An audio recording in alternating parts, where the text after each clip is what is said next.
भगवान का सबसे मुख्य नाम कौन सा है? तो उसको देखते हैं। नाम्नां मुख्यतम नाम कृष्णाख्यम में परंतपे इति, परंतप इति यानी परंतप। कृष्ण संदर्भ पृष्ठ 157 में बोला गया है। नारद कुशध्व संवाद में श्री भगवान ने कहा, हे परंतप, शत्रु को पीड़ा देने वाले, मेरे मुख्य मेरा मुख्य एवं मेरे मुख्य एवं गौण जितने प्रकार के नाम हैं, उनमें से सर्वश्रेष्ठतम नाम है कृष्ण। देखिए, थोड़ा सा समझना पड़ेगा ये मुख्य और गौण नाम क्या होते हैं। जैसे कहा जाए ईश्वर, परमात्मा, जगत सृष्टा, जिससे स्पष्ट नहीं समझ में आता कि किसके बारे में बात हो रही है भगवान के ही गुण, तो उसको गौण नाम कहा जाता है।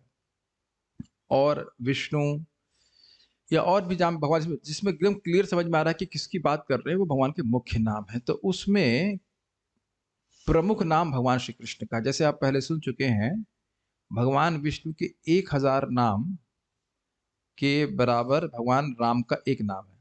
और 3 बार राम बोलने से कृष्ण नाम के बराबर होता है। तो ये बात यहाँ बड़ी स्पष्ट रूप से बताई जा रही है कि कृष्ण नाम सर्वश्रेष्ठ है, उसका उच्चारण हम लोग करते हैं। आगे बहुत सुंदर चर्चा आ रही है कि बहुत सुंदर स्लाइड्स बनाई गई हैं हरिदास ठाकुर जी का आचरण के बारे में। चैतन्य चरितामृत अंत्यलीला 3.100। हरिदास ठाकुर ने एकांत जंगल में एक कुटिया बनाई। वहां उन्होंने तुलसी का पौधा लगाया और तुलसी के समक्ष वे प्रतिदिन 3 लाख बार भगवान के नाम का जप किया करते थे। वे दिन रात निरंतर जप किया करते थे। हम उनके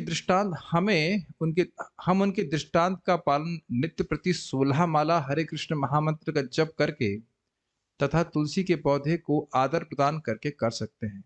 यह किसी के लिए कोई कठिन कार्य नहीं है और तुलसी के पौधे के समक्ष व्रत लेकर नाम जप करने में ऐसी आध्यात्मिक शक्ति होती है कि ऐसा करने से ही मनुष्य आध्यात्मिक रूप से सशक्त बन जाता है। और इसकी चर्चा हम पहले भी कर चुके हैं कि कैसे श्रीमन चैतन्य महाप्रभु स्वयं तुलसी जी के सामने बैठ करके वे जप करते थे। यहाँ तक कि जब वो चलते और चलते चलते जप कर रहे थे, तब भी एक व्यक्ति तुलसी जी को अपने सर पे तुलसी जी को रख करके उनके आगे आगे चलता।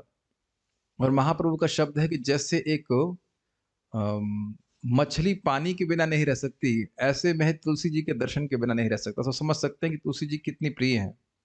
मैं कई बार इसे कहा करता हूँ कि देखिए, भले ही हमको नाम में कोई रुचि नहीं है, और भले क्या है कोई डाउट नहीं है, लेकिन जिनको आप नाम सुना रहे हैं उन्हें बहुत नाम में रुचि है।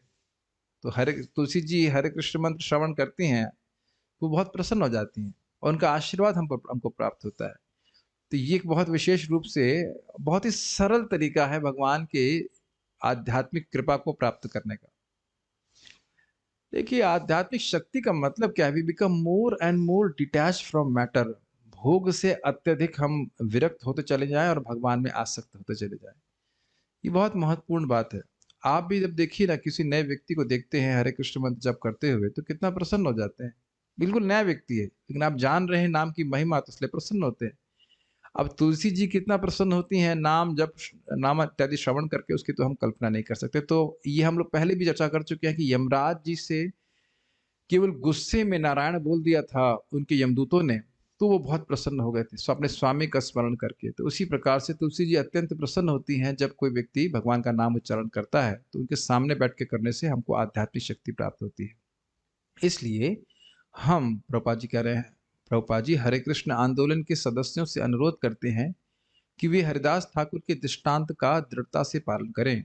16 माला जप करने में अधिक समय नहीं लगता, न ही तुलसी को नमस्कार करना कठिन है। इस विधि में अत्यधिक आध्यात्मिक शक्ति है। इस अवसर को हाथ से नहीं जाने देना चाहिए। अर्थात हर दिन हर दिन व्यक्ति को यह अभ्यास करना चाहिए कि जब वो जाप करे, तो तुलसी जी के सामने एटलीस्ट जो नियत माला है, नियमित माला जो हम कर रहे हैं, वह तुलसी जी के सामने बैठ के जप करें।